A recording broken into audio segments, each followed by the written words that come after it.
Амьдрал ахуйга нөхцлөө сайжруулъя. За бас одоо бизнесийн ашиг орлого олъё гэд ингээд нэг жоох үйл ажиллагаа явуулах гээд эсвэл хашаа орондоо тог цахилгаан татуулъя, цэвэр бохроос татуулъя гэд ингээд хамгийн их тээг саад болдог, чөдөр төшөө болдог асуудлуудад энэ манай техникийн нөхцөл олгодог 3 байгууллага байдаг. Дулаан, Эрчим хүч, Ус сувг. Ингээд энэ 3 байгууллага дээр бол одоо хамгийн их энэ одоо зөвшөөрлөө олгох гэж буун 10 өрийн хаалга, хүн цуртал, жирийн иргэн бол очиод авна гэж бол байхгүй болсон.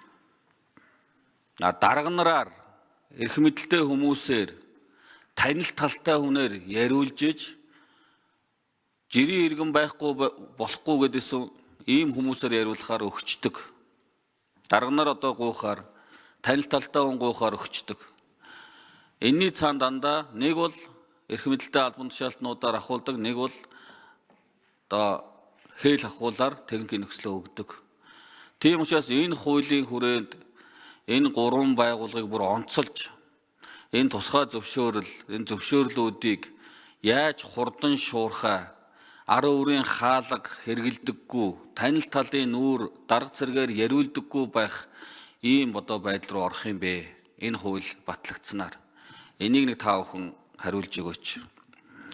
Дараагийн нэг асуудал бол бизнест хамгийн их одоо хүндэр сурталж байгаас бол гайл. Гайлын бүрдүүлэлтийг хангана гэдэг бол үнэхээр одоо энэ бизнес эрхэлж байгаа, импортоор оруулж ирж байгаа, экспортоор гаргаж байгаа энэ одоо хувийн хвшил аж ахуйн нэгжид бол үнэхээр нэг хүндэр суртал болцсон. Тэгээд одоо тэднэр нь бүр ингээ өөгшүүлсэн. Гарын алгын дээшнэлд харуулахгүй бол үйл ажиллагаа нь явдаггүй. Тэгээ хаана бүр тодорхой сурцсан, өгөөд сурцсан, аваад сурцсан. Өгсөн хүний ажил үйлчилгээ зөвшөөрөл гайлын бүрдүүлэлт хурдан гардаг, өгөөгүй хүнийх бол гардаггүй. Саяны 3 байгууллагаар мөн адилхан ингэж яриулсан хүмүүсийн ажил бүтдэг, яриулаагүй хүмүүсийн ажил бүтдэггүй. Хамгийн тод жишээ нь авилга хорооллого үстэй. Энийний цаана дарга нар л өөрсдөө ярьсан байгаа шүү дээ. Зөвшөөрлийг өгсөн байгаа шүү дээ. Техникийн нөхцөлийг. Тэрнээс тэр компани өөрөө очиод барьчихаагүй шүү дээ. Хууль батлагдсанаар энэ асуудлуудыг яах вэ гэдгийг нэг асууя. Хоёрт. За энэ гэр оролт энэ нэг 8 нэрийн дэлгүүрийн зөвшөөрөл гэж байгаа юм аа. 6 нэрийн зөвшөөрөл гэж байдаг. 6 нэрийн зөвшөөрлөөсөө ялгаатай арх бие согтурал хундаа зарах болохоор 8 нэрийн зөвшөөрөл болчдөг. За хуучин 1000 айлын дунд нэг одоо 8 нэрийн зөвшөөрөл байна гэдээ байжсэн. Сүүлдээ 500 болж хувирсан. Энэ хууль батлагдвал одоо энэ асуудал байхгүй болох уу? Хөсөлд гаргасан хүн болгон хувийн хвшил болгон 8 нэрийн дэлгүүрээр нээгээд явж болох уу? Энийний цаана нөгөө архитектийн асуудал гардаг. Цагдаагийн байгууллагын их дургу байдгийг. Арх согтурал хундаагаар үйлчилдэг цэгийн тоо нэмэгдлээ гэдэг их дургу байдгийг. Энэ хууль батлагдахаар энэ асуудлууд, энэ зөвшөөрлөмнүүд ямар ч хараа хяналтгүй болоод дур дураараа мэдгдлээ өгөөд 8 нэрийнхээ зөвшөөрөл дэлгүүрүүдийг нээгээд явах болцоо боломж бүрдэх юм шүү.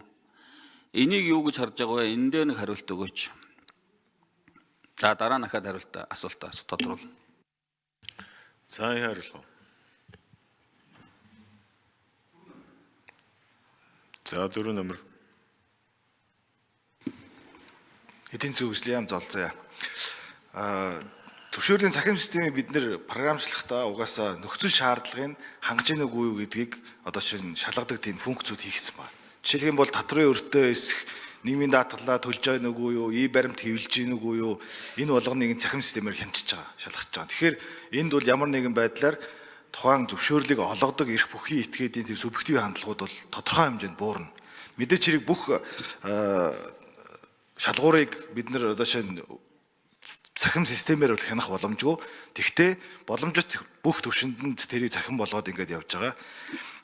8 нэрийн барааны дэлгүүрийн хувьд гэх юм бол мэдгдлэр эрхлэн. Тэгвэл согтурал хундаагаар худалдах, түүгээр үйлчлэх байх юм бол заавал одоо тухайн зөвшөөрлийг авдаг хэвээрээ байгаа. Хариулт басна. За цэндийн сандаг учрах шүү. Яг ер нь бол цаашдаа энэ зөвшөөрөл олгодог байгууллагын үйл ажиллагааг захимжуулах хэрэгтэй байгаа юм л та. Хүн олгож байгаа тохиолдолд тэр ар өврийн хаалга, танил тал, хээл хахуулын асуудлууд бол ер нь буурахгүй. Энэ бүх асуудлуудыг хүний үйл ажиллагаанаас хараат усаар тэгээд одоо техникийн дэвшил, технологи одоо ашиглаж энэ зөвшөөрлөд болгоод тэр одоо шаардлагын хангацсан байвал хэн байхаас үл хамааран олгодог байх асуудал руу шилжих ёстой. Тэгжээж энэ одоо түргэн шуурхай байх, алагчилдгүй байх, ар өврийн хаалга хэрэгэлдэггүй байх, танил тал гэж ярьдаггүй байх, хөөцөлдөггүй байх ийм асуудлууд чи энэ цаана цэгцрэх ёстой л гэж бодож байгаа. Тэгээд цаашдаа энэ одоо төрийн гол үйлчилгээний байгууллагуудын зөвшөөрлийг одоо цахимаар болгодог байх, цахимжуулах асуудал руу бушуухан шилжүүлжээж энэ асуудлууд нэг мөр шийдэгдэнэ. Тэрнээс өнөөдөр энэ хууль батлагдангуудаа асуудал би шийдэхгүй мэн гэж ойлголоо. Зөв. За хасуурын гав их шүү.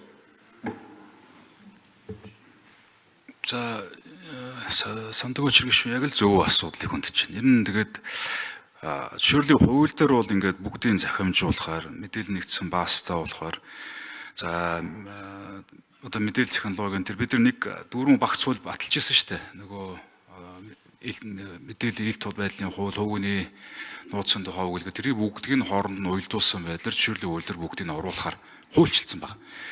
За мөн одоо Smart Government 2 гэдэг дэлхийн банкны төслөөр одоо энэ захимжуулах асуудлыг санхүүжилтэн шийдсэн байна. Тэгээ одоо бол цаг хугацааны асуудал бид нар жоохон шахаж явах хэрэгтэй. Одоо зол зай дараа бас хурдан ажиллах хэрэгтэй тэгжиж захимжуулж ил ер нь энэ бас хүн суртал гэдэг юм чинь энэ зөвшөөрлийн хуулийн үр дүн гарах юм байна. Санал хэлж байна.